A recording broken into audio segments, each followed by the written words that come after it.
आपका ideal coaching classes में स्वागत है। आइए हम लोग आगे का टॉपिक शुरू करने से पहले एक शायरी के माध्यम से हम आगे का टॉपिक शुरू करेंगे।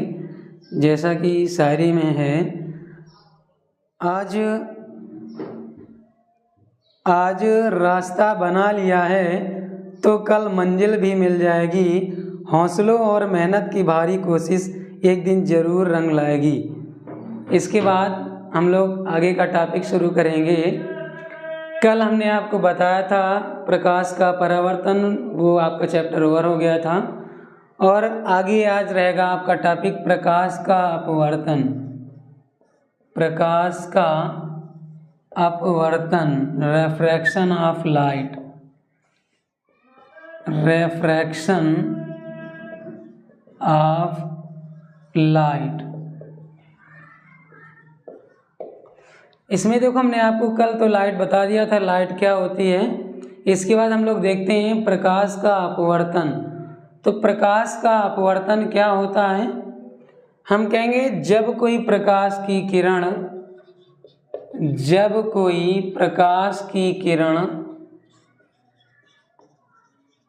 एक माध्यम से दूसरे माध्यम में जाती है, एक माध्यम से दूसरे माध्यम में जाती है,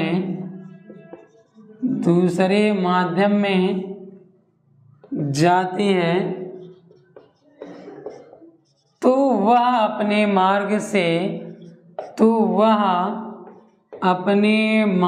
से कुछ विचलित हो जाती है, कुछ विचलित हो जाती है। यह घटना प्रकाश का अपवर्तन कहलाती है। यह घटना प्रकाश का अपवर्तन कहलाती है। अपवर्तन कहलाती है। अब देखो, इस परिभाषा को हम लोग फिगर के माध्यम से समझते हैं। अब यहाँ पर डिपेंड करता है हमारा मीडियम। हमारे पास दो मीडियम होंगे, एक विरल माध्यम रेयरर मीडियम, दूसरा होगा डेंसर मीडियम यानी कि सघन माध्यम। तो क्या होगा, कंसीडर हम लोग कर लेते हैं, ये कोई हमारा एक परावर्तक पृष्ठ है। उस परावर्तक पृष्ठ पर कोई इंसिडेंट रे इंसिडेंट होती है।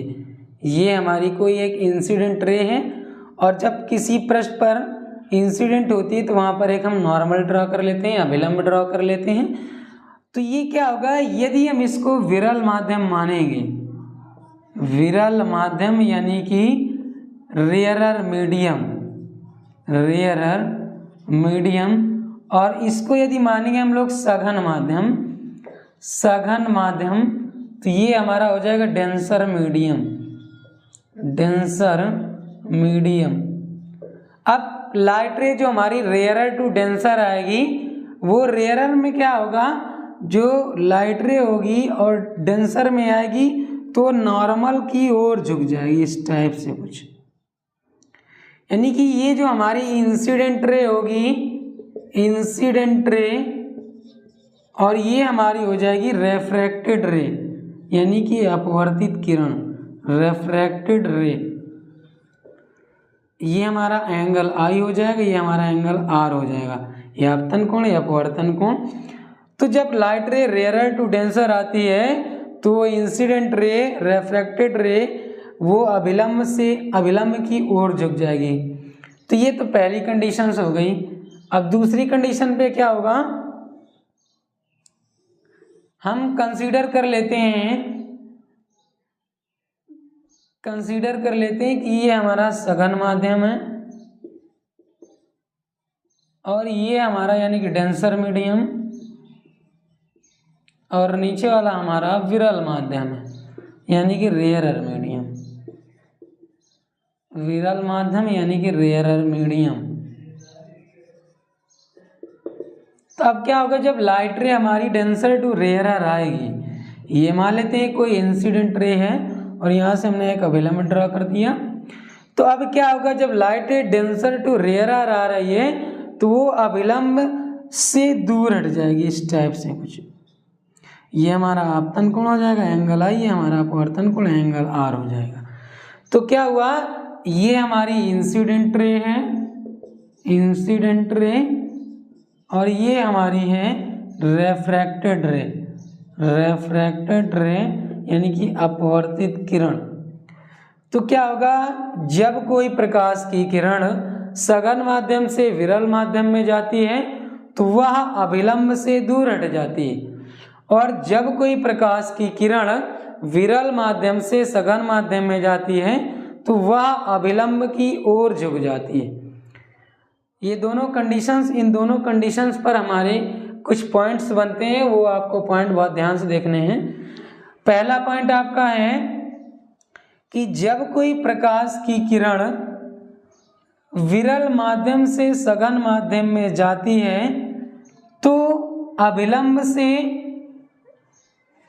अभिलंब की ओर झुक जाती है। पहली बात तो ये है कि आपको मीडियम याद रखने हैं। मीडियम यदि रेयरर टू डेंसर है तो वो light ray rarer to denser है। सपोज दैट कोई लाइट रे जा रही है हमारी रेयरर टू डेंसर, तो वो क्या होगी, नॉर्मल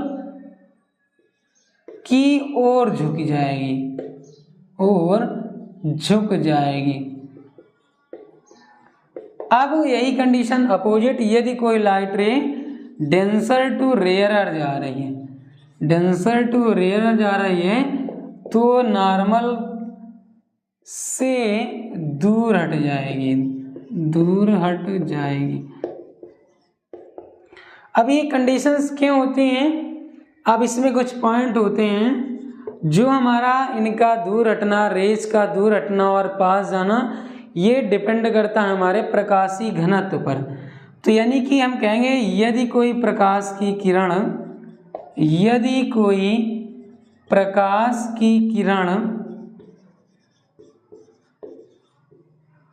अपवर्तित होती है, अपवर्तित होती है, तो उसका जो रीजन होता है वो होता है उसका प्रकाशीय घनत्व, प्रकाशीय घनत्व।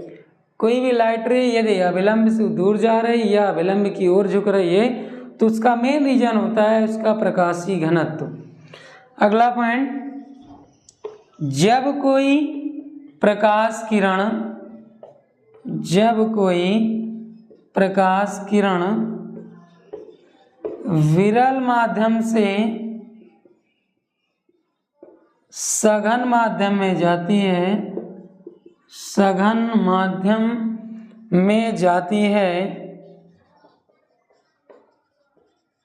तो उसकी चाल, तो उसकी जो चाल होती है वो कम हो जाती है, यानी कि घट जाती है, कम हो जाती है। अब दूसरे में क्या होगा, इसका जस्ट अपोजिट कर लेंगे। तो जो अगला पॉइंट हमारा होगा, मान लेते हैं यदि कोई प्रकाश किरण सघन माध्यम से विरल माध्यम में जा रही है तो उसकी जो चाल होगी वो हमारी बढ़ जाएगी। तो आपके लिए जो सभी पॉइंट हैं आपके लिए इम्पोर्टेंट है। पहला पॉइंट है यदि कोई प्रकाश की किरण अपवर्तित होती है तो उसका जो रीजन होता है वो होता है प्रकाशीय घनत्व। अगला पॉइंट है जब कोई प्रकाश की किरण विरल माध्यम से सघन माध्यम में जाती है तो उसकी चाल कम हो जाती है, और जब कोई प्रकाश किरण सघन से विरल में जाएगी तो उसकी जो चाल होती है वो बढ़ जाती है। अब यहाँ पर हम कंसीडर कर लेंगे दो मीडियम, एक रेयरर, जो रेयरर मीडियम होगा उसको कंसीडर करेंगे वायु, और जो डेंसर मीडियम होगा उसको कंसीडर करेंगे ग्लास। तो जो हमारा रेयरर मीडियम वायु है उसका जो अपवर्तनांक होता है वो अपवर्तनांक क्या होता है, तो जो ग्लास का हमारे अपवर्तनांक होता है वो हमारा होता है 3/2। यानी कि देखो जो हमारा वायु का अपवर्तनांक है, वायु का अपवर्तनांक Na, air of refractive index, ये 1.0003 होता है। इसके बाद जो हमारा जल का अपवर्तनांक होता है Nw वो होता है 4/3, और जो हमारा कांच का अपवर्तनांक होता है वो हमारा होता है Ng 3/2, और जो हमारा डायमंड का अपवर्तनांक होता है हीरा होता है ND, ये होता है 12/5। तो ये आपको अपवर्तनांक पता होने चाहिए, क्योंकि जो हमारी लाइट रे होती है वो अपवर्तनांक पर डिपेंड करती है। तो इसके जो अपवर्तन के कारण है वो मुख्यतः दो कारण है। पहला कारण क्या होता है, प्रकाश के रंग का, या कह सकते हैं अपवर्तनांक का भिन्न भिन्न होना। जो अपवर्तन के मेन दो रीजन हैं आपके अपवर्तन के कारण, काज ऑफ रेफ्रैक्शन, काज ऑफ रेफ्रैक्शन। तो हमारे निम्न दो कारण हैं। पहला कारण है अपवर्तनांक का भिन्न भिन्न होना, अपवर्तनांक का भिन्न भिन्न होना। और दूसरा कारण है प्रकाश की चाल का भिन्न भिन्न होना, चाल का भिन्न भिन्न होना।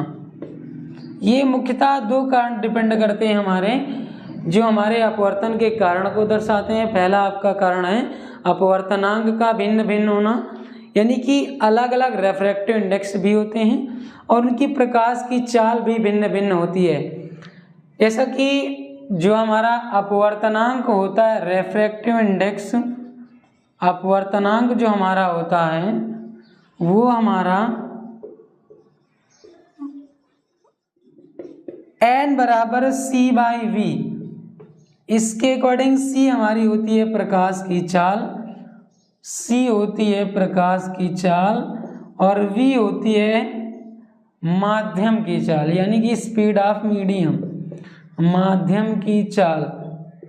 अब देखो C तो हमारा फिक्स होता है, क्योंकि इसकी जो वैल्यू होती है निर्वात अथवा वायु के लिए, निर्वात अथवा वायु के लिए, वायु के लिए ये जो C होता है वो होता है 3 × 10⁸ मीटर पर सेकेंड। तो ये फिक्स होता है। तो इसके अकॉर्डिंग जो हमारा n होता है वो डिपेंड करता है 1/v पर। तो ये हम कह सकते हैं कि n मान लेते हैं n1/n2 = v2/v1, या ये कह लें इसको कि n2/n1 = v1/v2। और इसको हम ये भी लिख सकते हैं, ये लिखा जाता है 1n2 = v1/v2। तो यहाँ से हम अपवर्तनांक की डिफिनीशन दे सकते हैं। डिफिनीशन ये देख सकते हैं कि अपवर्तनांक उत्पन्न चालों का, या कह सकते हैं चालों के अनुपात के बराबर होता है। अब यहाँ पर दो चाल हैं, तो ये कोई पहली चाल है, ये कोई एक दूसरी चाल है। तो हम ये कह सकते हैं माध्यमों में किन्हीं दो विभिन्न चालों के अनुपात को अपवर्तनांक कहते हैं। और अपवर्तनांक जैसा कि हमने आपको बताया ये फिक्स होते हैं। एयर के लिए 1.0003 और डायमंड के लिए हमारा 12/5 और कांच के लिए 3/2 और जल के लिए 4/3 होता है। तो ये आपके जो अपवर्तनांक होते हैं ये भी फिक्स होते हैं। तो ये कहीं ना कहीं हमारे अपवर्तन के कारण बन जाते हैं। इसके बाद हम लोग इनको निकालते हैं। ये जो हमारे मीडियम है, जैसे कि जल हो गया, कांच हो गया, वायु हो गया और डायमंड हो गया, इनमें जो प्रकाश की चाल होती है वो क्या क्या होती है, ये आपका क्वेश्चन बहुत ही बनता है। और ये ऑप्शनल क्वेश्चन तुरंत बना देता है कि कौन से मीडियम में कितनी चाल होती है। तो सबसे पहले हम लोग देखते हैं जल में प्रकाश की चाल, जल में प्रकाश की चाल क्या होती है।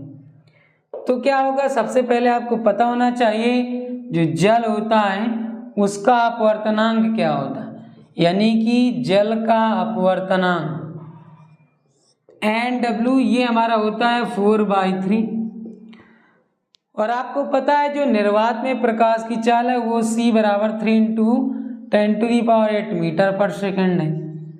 तो हम जल में प्रकाश की चाल यानी कि VW वाटर, यानी कि जो VW है वो जल में प्रकाश की चाल है, तो VW बराबर होगा CNW।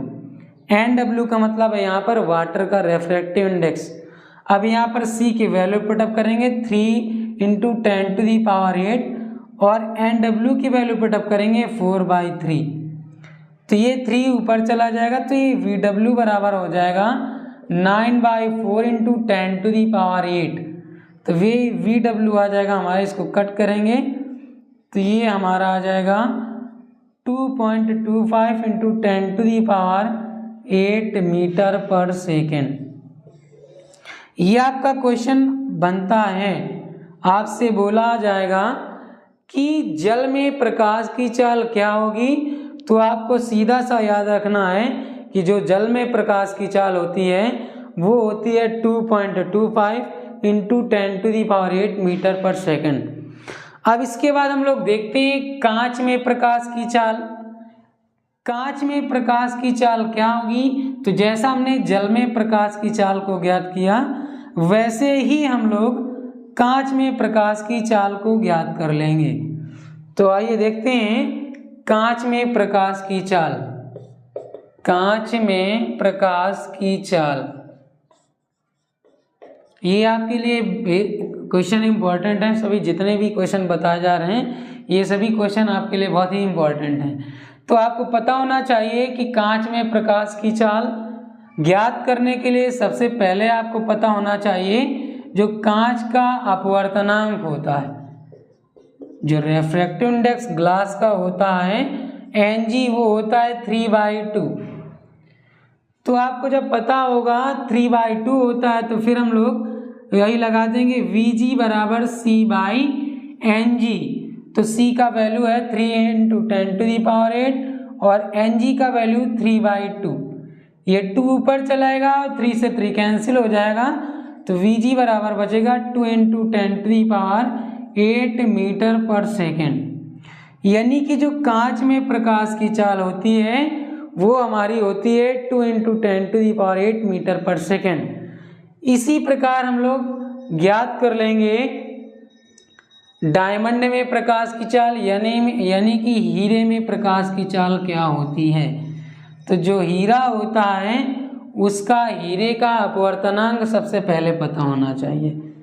तो यहाँ पर हीरे में प्रकाश की चाल, हीरे में प्रकाश की चाल,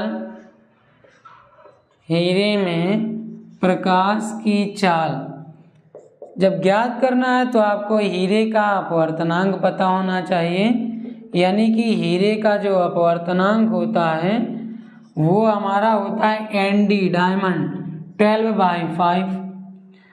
अब फिर वही करेंगे Vd बराबर C/Nd। C का वैल्यू पुटअप कर देंगे 3 × 10⁸ मीटर/सेकेंड और Nd की वैल्यू पुटअप करेंगे 12/5, तो 5 ऊपर चला जाएगा, तो Vd बराबर आएगा 15 × 10⁸/12। इसको 3 से कट करेंगे तो आएगा 5, ये आ जाएगा 4। तो ये हमारा आ जाएगा Vd बराबर 5/4 × 10⁸ मीटर/सेकेंड। जब कट कर लेंगे तो इसको डिवाइड करेंगे तो ये हमारे आएगा Vd बराबर 4 × 1 = 4, यहाँ पर 1 बचेगा तो 4 × 2 = 8 बचेगा 2, 4 पॉइंट, तो ये हमारा आ जाएगा 1.25 × 10⁸ मीटर/सेकेंड। यानी कि जो हमारी गैस में प्रकाश हीरे में प्रकाश की चाल होगी वो हमारी होगी 1.25 × 10⁸ मीटर/सेकेंड। अब आपको सभी में प्रकाश की चाल याद रखना है। आपको तरीका बता दिया गया है कि कैसे हम लोग प्रकाश की चाल ज्ञात कर सकते हैं, बट हमें इनको याद रखना है। तो याद रखने के लिए आपको हम एक बार और लिख दे रहे हैं। जो Vg होता है वो Vg में होता है हमारा 2 × 10⁸ मीटर/सेकेंड। इसके बाद जो हमारा Vd होता है वो होता है 1.25 × 10⁸ मीटर/सेकेंड और जो हमारा Vw होता है वो होता है 2.25 × 10⁸ मीटर/सेकेंड और जो Var होता है यानी कि वायु वो होता है 3 × 10⁸ मीटर पर सेकंड। तो ये हमारी जो प्रकाश की चाल है ये आपको याद होनी चाहिए। इसके बाद हम लोग देखते हैं इसी में अपवर्तन के नियम। अपवर्तन के जो नियम है वो हमारे निम्न 2 नियम हैं। अपवर्तन के जो नियम है वो हमारे निम्न 2 नियम हैं। अपवर्तन के नियम, लॉज ऑफ रेफ्रैक्शन, लॉज ऑफ रेफ्रैक्शन। जो पहला नियम है हमारा उसमें क्या होता है, आपतित किरण अपवर्तित किरण, अपवर्तित किरण तथा आपतन बिंदु को विभक्त करने वाला पृष्ठ पर खींचा गया अभिलंब तीनों एक ही तल पर होते हैं। तीनों एक ही तल पर होते हैं। यह आपका पहला नियम है। अब जो दूसरा नियम है वो हमारा स्नेल का नियम है। उसमें क्या होता है, हम बोल लेते हैं आपतन कोण की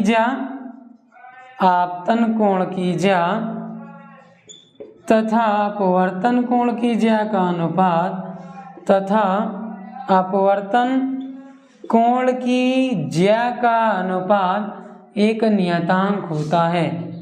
ज्या का अनुपात एक नियतांक होता है। ये हमारा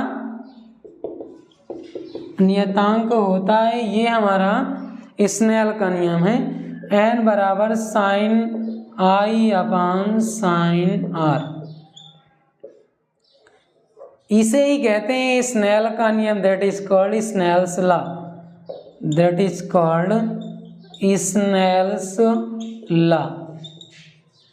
यानी कि I जो हमारा होता है वो हमारा होता है आपतन कोण, I होता है जो आपतन कोण होता है इंसिडेंट एंगल, और जो R होता है वो हमारा अपवर्तन कोण होता है यानी कि रेफ्रैक्टेड एंगल, अपवर्तन कोण। तो वही बताया गया है स्नेल के नियम के माध्यम से, आपतन कोण की ज्या तथा अपवर्तन कोण की ज्या का अनुपात एक नियतांक होता है। इसके थ्रू हम लोग कई क्वेश्चंस करते हैं। अब मान लेते हैं n यहाँ पर जो रेफ्रैक्टिव इंडेक्स है, यहाँ पर हम 2 मीडियम लेके चलेंगे। जब 2 मीडियम लेके चलेंगे, मान लेते हैं कि पहले मीडियम का अपवर्तनांक 1 है और दूसरे मीडियम का अपवर्तनांक 2 है, तो उस केस पर हम लोग ज्ञात करेंगे कि जो हमारा स्नेल का नियम है वो और किस राशि पर डिपेंड करता है। तो जो स्नेल का नियम है, स्नेल का नियम वो हमारा है n बराबर sin I/sin r।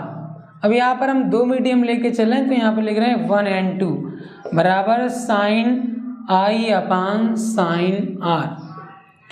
अब इसको हम क्या कर सकते हैं, इसको हम लिख सकते हैं n2/n1। जो बाद में लिखा जाएगा उसको अंश में लिखेंगे, जो पहले लिखा है वो हर में लिखेंगे। तो n2/n1 बराबर आएगा sin I/sin r। अब n2 यदि फाइंड करेंगे तो अभी हमने आपको एक फार्मूला बताया n बराबर c/v के अकॉर्डिंग। यदि हम यहाँ पर n2 ले रहे हैं कोई किसी भी पृष्ठ का अपवर्तनांक, तो यहाँ पर उसकी चाल v2 ले लेंगे, और जब n1 अपवर्तनांक लेंगे तो उसकी चाल v1 ले लेंगे। तो यहाँ पर n2 और n1 की जब वैल्यू पुटअप करेंगे तो यहाँ पर c तो ऑलरेडी हमारा कॉमन है, तो c कैंसिल हो जाएगा। जब n2 की वैल्यू पुटअप करोगे तो ये हमारा c/v2 आ जाएगा, और n1 की वैल्यू पुटअप करोगे तो c/v1 आ जाएगा, और ये sin I/sin साइन आर ही रहेगा। तो ये हमारा C से C कैंसिल और ये V1 ऊपर चला जाएगा, यानी कि V1 अपान V2 बराबर sine I upon sine R। देखो इससे स्पष्ट होता है कि जो हमारा स्नेल का नियम होता है वो कहीं ना कहीं प्रकाश की चाल यानी कि माध्यमों की चाल के अनुपात के ऊपर भी डिपेंड करता है। यहाँ पर V1 मान लेते हैं पहले माध्यम में प्रकाश की चाल है और जो V2 मान लेते हैं वो दूसरे माध्यम में प्रकाश की चाल है। अब मान के चलते हैं कि हम लोग दो मीडियम ले रहे हैं, पहला मीडियम ले रहे हैं वायु और दूसरा मीडियम ले रहे हैं कांच। तो उस स्थिति पर हम लोग जो स्नेल का नियम लिखेंगे तो वहाँ पर लिख देंगे जो वायु होगी और जो कांच होगा उसके माध्यम से ANG बराबर लिखेंगे sine I upon sine R। ये क्या है हमारा वायु के सापेक्ष, जो ANG है वो वायु के सापेक्ष कांच का अपवर्तनांक, कांच का अपवर्तनांक इसे बोलते हैं। अब इसका यदि अपोजिट करें, मान लेते हैं हम करें कांच के सापेक्ष, कांच के सापेक्ष वायु का अपवर्तनांक, वायु का अपवर्तनांक, तो उसको हम लोग लिखेंगे GNA। तो क्या होगा यहाँ पर ANG बराबर sine I upon sine R और यहाँ पर GNA, तो यानी कि एक दूसरे के अपोजिट हैं, तो ANG बराबर कहेंगे 1 अपान GNA, यानी कि ANG बराबर 1 अपान GNA और इसका आप क्रॉस मल्टीप्लाई कराएंगे तो ANG इंटू GNA बराबर 1। इसे बोलते हैं उत्क्रमणीयता का सिद्धांत, उत्क्रमणीयता, उत्क्रमणीयता का सिद्धांत, यानी कि जब दोनों अपोजिट केस बन जाते हैं, ये ANG बराबर GNA है और ये ANG इंटू GNA बराबर 1 है। इसके थ्रू ये हमारे पॉइंट दोनों ही इम्पॉर्टेंट हैं, ये भी पॉइंट आपके लिए बहुत इम्पॉर्टेंट है और ये भी पॉइंट आपके लिए बहुत इम्पॉर्टेंट है। क्वेश्चन आपसे पूछेगा ये दोनों किस टाइम अपोजिट होते हैं, तो हम बता देंगे NG बराबर 1 अपान GNA और ये इंटू में 1 कब होता है, तो ये 1 होता है जब आपस में मल्टीपल कर लिए जाएंगे, ANG इंटू GNA बराबर 1। अब कंसीडर कर लेते हैं कि कई माध्यम है हमारे पास, यहाँ पर तो हम दो माध्यम लेके चल रहे हैं, एक वायु और एक कांच। कंसीडर करेंगे कई माध्यम है 1 2 3 4 5, इस टाइप से कुछ माध्यम, कई माध्यम है, तो वहाँ पर जो हमारा केस बनेगा, मान लेते हैं यहाँ पर भिन्न भिन्न माध्यम है या भिन्न भिन्न अपवर्तनांक है, भिन्न भिन्न अपवर्तनांक। Consider suppose at 1 2 3 4 dot dot, तो उस केस पर क्या होगा हमारा 1n2 इंटू 2n, ये हो जाएगा 1n2 into 2n3 into 3n2 इस टू अप टू डॉट डॉट बराबर 1। यानी कि जब भिन्न भिन्न अपवर्तनांक होते हैं तो ये हमारे इस टाइप का हम लोग प्रोसीजर गेन करते हैं। ठीक है, आज का वीडियो यहीं तक, इसके बाद आगे का जो टॉपिक होगा वो आपको अगले वीडियो में मिलेगा।